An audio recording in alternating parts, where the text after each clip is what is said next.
কি অবস্থা? সবাই কেমন আছেন? আশা করি সবাই ভালোই আছেন। বাংলাদেশ থেকে চলে আসার পর থেকে হারাই গেছিলাম বলতে পুরোই হারাই গেছিলাম। ঠিক আছে, আসলে ওই যে বলে না, কাজ ঘন দেখায় ধারে গেলে পাতলা, আসলে জিনিসটা সেরকমই।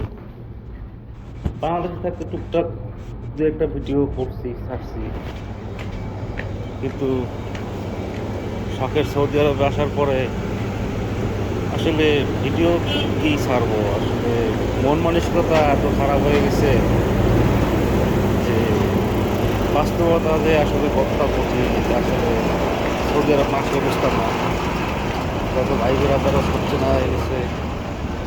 কি বলবো, মন মানসিকতা ঠিক না থাকলে আর ভিডিও করাও আসে না, ভিডিও ছাড়া তো অনেক দূরে। এই একটা অবস্থা। এখন আপাতত সৌদি আরবেই আছি। কাজ শেষ করেছেন? দালাল অনেকভাবে বলে যে আসেন, আসার পরে এই হবে সেই হবে, লাখ টাকা বেতন হবে।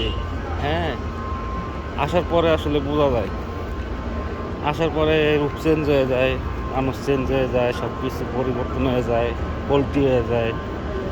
তখন বলে সৌদি আরব আসলে কাজ করতে 6 মাস লাগে, কাজে ঢুকলে 2 মাস 10 দিন পর বেতন, 2 মাস 10 দিন পর 1 মাসের বেতন দিব, 1 মাসের পর আবার আর 1 মাসের বেতন হারাই যাবো। তখন বলবে এইটাই সৌদি আরবের নিয়ম। এই আর কি সৌদি আরবের অবস্থা। তো প্রিয় ভাইরা, যে যেখানে ইচ্ছা যান, সৌদি আরবে যায়েন না, সৌদি আরবে আইসেনও না।